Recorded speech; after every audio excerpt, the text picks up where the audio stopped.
It's Ivy Slater, and you're listening to Her Success Story podcast, a show where gutsy businesswomen share their success journey.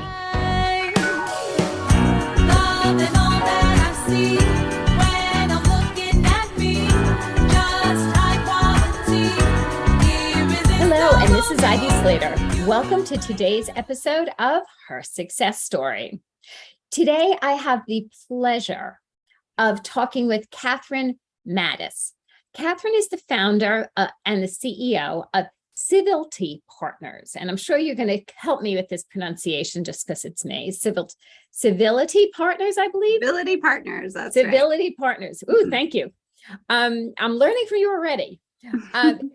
But Catherine's company is an HR consulting firm focused specifically on helping organizations create respectful and positive workplace cultures. And it's interesting because Catherine and I, as we've chatted in the past, have talked very much about what ends up being, civil, positive, and what's not positive in the workforce. She has a specialty in toxic behavior, disengagement, and absenteeism, which is something that is so pertinent in business today. I could read on and on about Catherine's accomplishments, but it's so much more interesting to talk to Catherine. So welcome and thank you for joining me here today. Yeah, thank you for having me.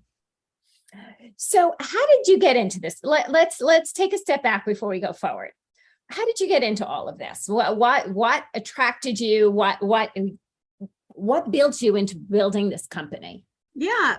So I was the director of human resources for an organization where I found myself working with one other person who I would say was engaging in bullying behavior. He was a peer, so he was not my boss, but he definitely loved to pick on me and many others in the organization. And so I experienced being picked on or bullied as an individual, and then also saw firsthand the damage it was causing the organization. I was spending a lot of time in turnover with his department and counseling people who were looking for my help.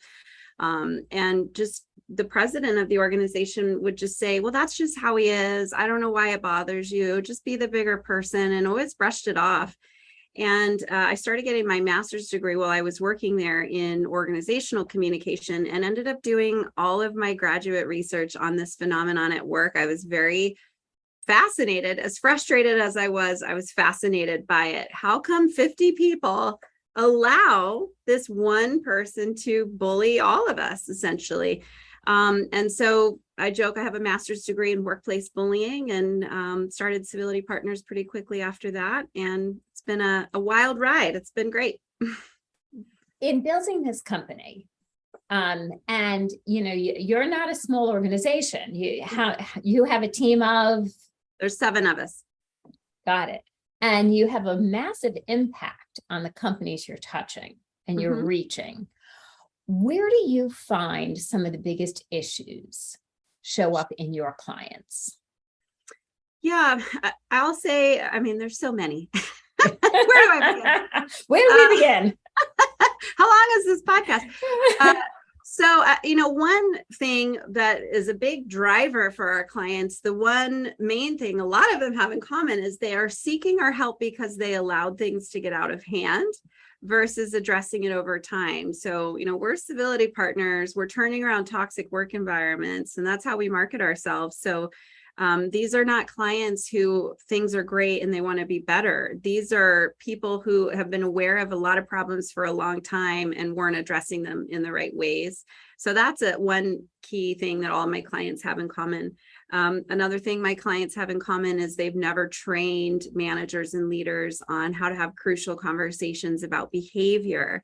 Everything's about performance. You missed a deadline, you didn't do this or that, but what happens if somebody's gossiping? Do people in the organization know that they should be addressing that type of negative behavior? I could go on and on, but those are 2 big ones that really popped in my head. So if we look at, it's interesting because you just, you said it and I felt it in my body, truly. It's like, we don't talk to people about behavior. We talk to people about performance. And that really hit me because I, in doing reviews for team, in the last 30 years and guiding my clients through various things, You're right. We're always about performance. Mhm. But what happens? How do you communicate behavior in the positive and the negative of that? Because then you're like, are we supposed to go there? Well, that's the thing, is an organization has to make it clear that they're expecting leaders and managers to hold people accountable to the right kinds of behaviors. And organizations pretend to do that with things like core values. But organizations often do big grandiose things around those core values, right? They're doing peer recognition around the values, or, these kinds of big organizational things.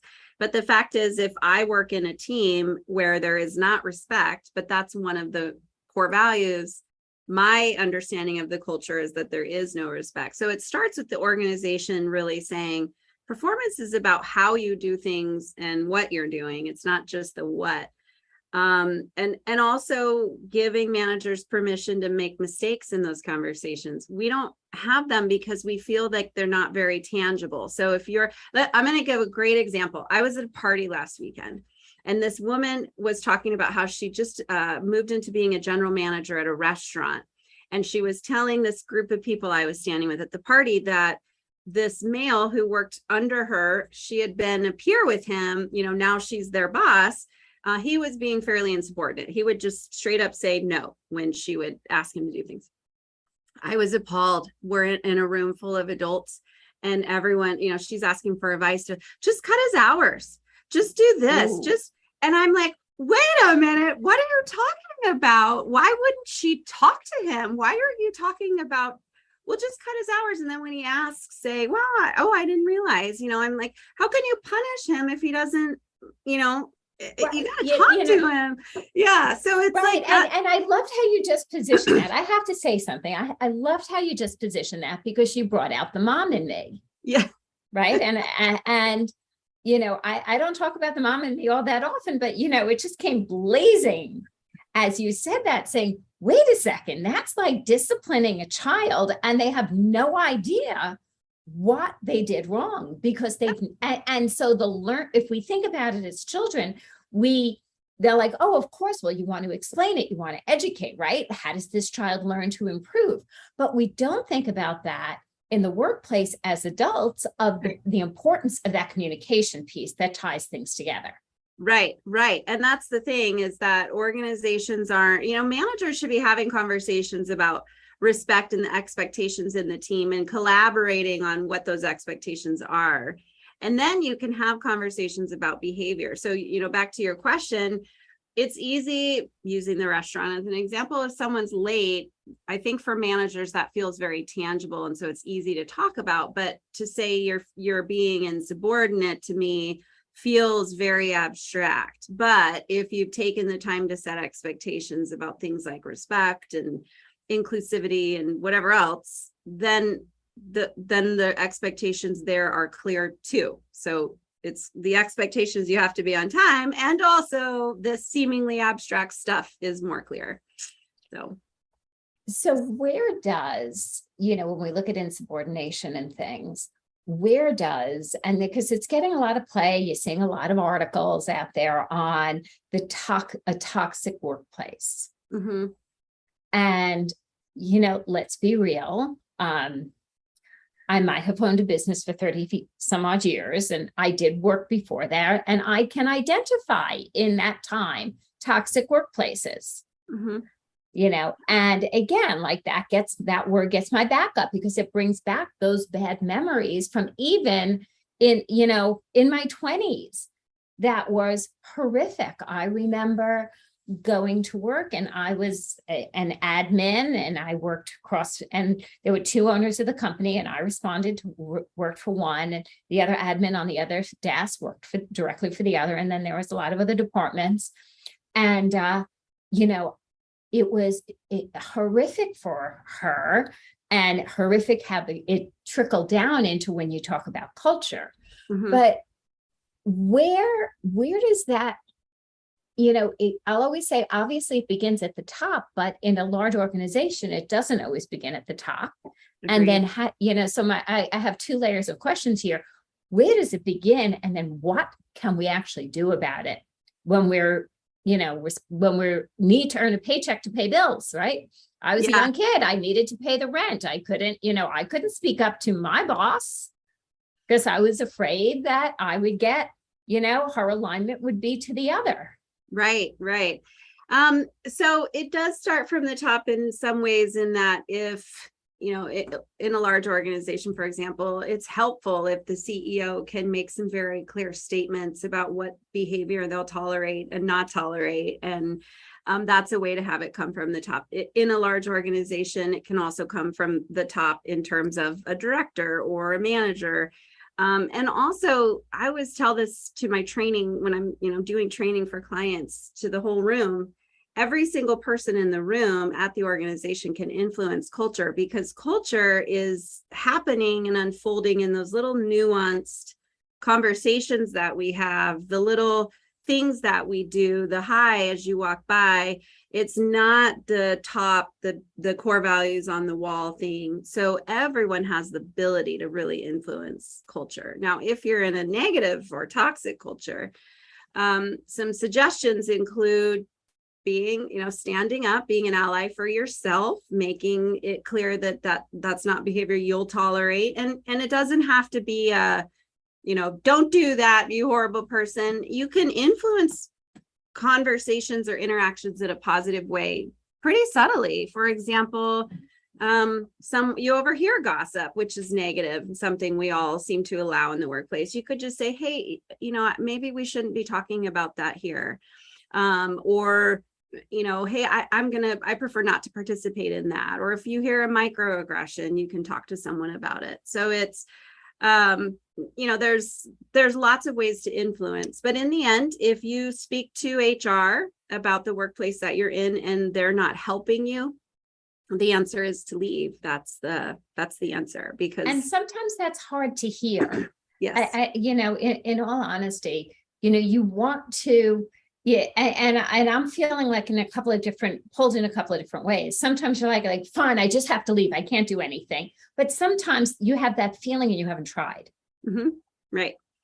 So what I hear you saying is you must gain the confidence and the skill sets verbally to speak up and let things be known. Mm-hmm. And if there's not change, then your avenues are to leave. Yes. Absolutely. And just some tips around speaking up, as you go to HR to complain, or your manager to make sure they're aware of what's going on, make sure that you're really sticking to the facts. Unfortunately, as emotional as being in that experience is, what HR needs from you is facts. So you got to, it's like supplying them with the data that they need to help you out. And HR often gets a bad rap for not being helpful. But if you go to HR and say, gosh, I'm in pain, I hurt, and you're crying, they can't fix that for you. But if you go to HR and say, this person's doing this, it happened yesterday at this time, and then last week it was this at this time, then you're helping them help you. But yeah, sometimes HR's hands are tied and they can't help you. And just using my own example, I talk to the president all the time about, can you fix this? You need to talk to this person. I can't. He's my direct, peer. And so I was that HR person that people complained to and I couldn't help. And they probably think of me that way, the HR person that didn't do anything. She didn't care. And really I did. And I tried to fight. But yeah, sometimes leaving is you got to think about your own dignity, and nobody's going to care for it the way that you can. I actually think, one of the beautiful words I heard you use is the keeping data mm-hmm. versus keeping a log of problems. Mm-hmm. Okay, because yes. there's logging in your complaints and logging everything that goes wrong, which is a very negative and spiral down way mm-hmm. to live and work. But if you're logging in data to create, right? So and again, I'm the last person to talk about any technology, so I'm going to just do this reach out there, but if I'm analyzing some new program, right, and I'm logging in what's working, what's not working, right? Mhm. Logging data. Mhm. Here's something that's not working for you. You're logging in data to create change. Right. And then because I know I work with a lot of people around how we communicate things. Mhm. Okay. If Mhm. that's communicating around sales, if it's communicating around being a leader, a CEO, etc., how to have powerful communication. Is there in these very delicate and emotionally charged situations, Mhm. any thoughts on how do you communicate with power? Because I agree with you. You got to strip out the emotion, which Mhm. is why when you have a data log, you're not versus an emotional response, you're working in your advantage. Mhm. Yeah. Yeah. It is about talking about the facts. As you know, a powerful component of communication is empathy. So as you go to HR, empathize with their position. So and in my first book, actually, Back Off, I have a whole worksheet in there that's several pages long about different things to think about before you go to HR. Some of those things are, what's that person's relationship with the CEO? Do you notice that they seem pretty tight or not? Does the CEO seem to respect that person or department or not? What have you observed about that HR person's capabilities and what they focus on? Are they very compliance oriented, or are they more chief people officer kind of a role, and they're doing engagement and the fun stuff? And so really spend some time to think about what's happening for that HR person, and then make your case in the way that's going to work for them. And that's a key communication tip for any conversation, right? But then the other piece is to really try to come with solutions. So, and any manager anywhere would prefer that you come and say, here's the problem and here's what I've been thinking about. Correct. And I'm here to get your buy-in or input. Versus if you go and kind of, I'm submitting my log of complaints, have a nice day. It's got to be, here's what I tried. It's not working. And that's why I'm here with you. So I agree. We're always looking for leaders who show up with any issue, problem with potential solutions. Yep. And that could be, here's some YouTube links of, so you can learn a little bit more, even for the person you're talking to in that moment, to give them a bigger breadth of knowledge. Yep. Yeah, that's a great idea. I know I've had targets who said that they brought my book and kind of said, you don't have to read the whole thing, but the first couple of chapters you might find useful. Correct. So printing out some articles. If you know that your leadership's pretty data driven, all you have to do is Google the cost of workplace bullying or harassment, and there's stuff all over the internet. So to kind of make that business case. And if the HR person's very compliance focused, you might want to talk about how closely related something like bullying and harassment are. Hey, it may not be technically illegal, but it's awfully close. So yeah, really coming to that conversation very prepared, and not argumentative. The goal is to elicit their help. So you want to come like, here, I'm presenting a problem to you that is troubling, and I'm looking for your help, versus I'm upset and you better fix it. I appreciate that one. So I have on a different note, what has been surprising for you in building civility parts? Help me with this. Well, probably because I'm recording this and I'm kind of hybrid on vacation, listeners. And I was like, I really want to get Catherine's recorded. I don't want to reschedule this. So I'm having a verbal thing. Civility partners. Civility partners. What has been surprising for you in building civility partners and learning? What have you learned? What has been surprising? Gosh, so many things. The one thing is just watching the growth of this world that I'm in. When I started Civility Partners in 2009, I would reach out to HR associations, for example, and ask if I could speak at their chapter meetings. They're always looking for free speakers, and they would tell me no. And they would say, we have, we've already covered harassment. We got that covered. And I was like, but no, there's so many other, conversations to have. So it's like a few, not that long ago, it's like we only talked about dealing with difficult people. Do you remember when every webinar out there was that everybody having loved that difficult conversations and dealing with Yeah. difficult people? Yeah. Yep. And then the harassment or conflict resolution, that was kind of it. And so I've been happy to see that conversation really change over time, and to go from being told no to being asked pretty regularly to speak at things. And that's been surprising. I think something that's been surprising for me too is just myself. I started this kind of on a whim, and was the sole proprietor for a long time. And here I am with the team, and we continue to grow. And to keep seeing it going in this direction is a little surprising every single day. And I guess I'm happy and pleasantly surprised at what I've learned about myself is the resilience that comes with this, and the amount of stress you have to bear sometimes through the ebb and flow, so yeah, there's been a lot of just learning about myself that's kind of like, okay, I can do this. I'm getting through it, What's your vision of what's next? My goal is to be global.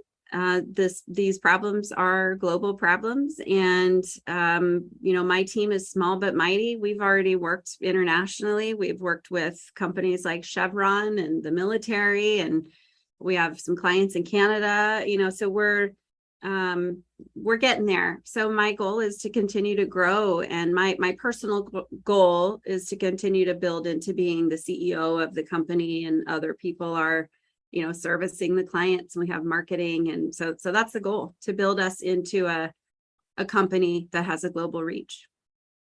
And in that global reach, if we get people working at a higher level of respect, responsibility, and ethics. Yes. Yep. I mean, our vision is a world where every organization at every level has people treating each other with respect. Yeah.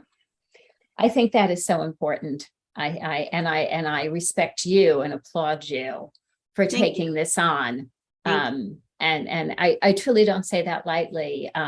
Listeners, for those of you who have followed her success story for a while, know that I spent many, many years in the printing industry, and I spent many, many years as kind of an anomaly of a woman in sales and in the industry in New York that was not women in sales, and by presses that I was clearly the only woman, and giving direction and being respected for that, or sometimes not, and navigating that.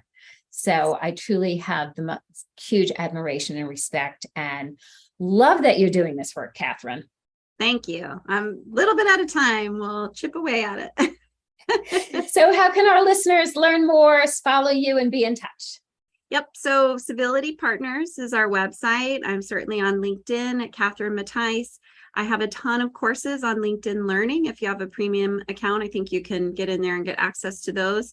Lots of learnings in there about, creating a positive work environment, being an ally. So trying to really give some tips. So, or Google me. I'm all over the place.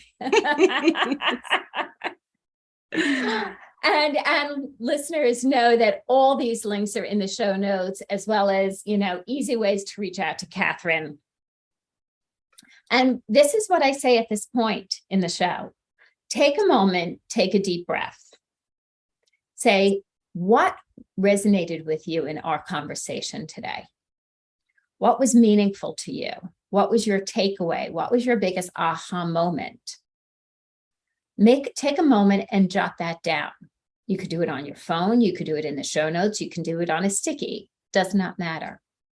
And then take your next moment and decide, what am I going to do about that? It's wonderful. And I so appreciate all of our listeners on her success story. And it's great to listen to so many great podcasts out there. Know the important thing when you dedicate your time to listen on all levels. Think about what that aha is, why it's important to you, and what action you will take. Join us for more wonderful interviews like today's Catherine's, and all your information and your big open heart with sharing this, which can be a very, very difficult conversation for so many. So I appreciate you. Yeah, thank you. And join us next week as we release more great interviews and some wonderful content. See you next time.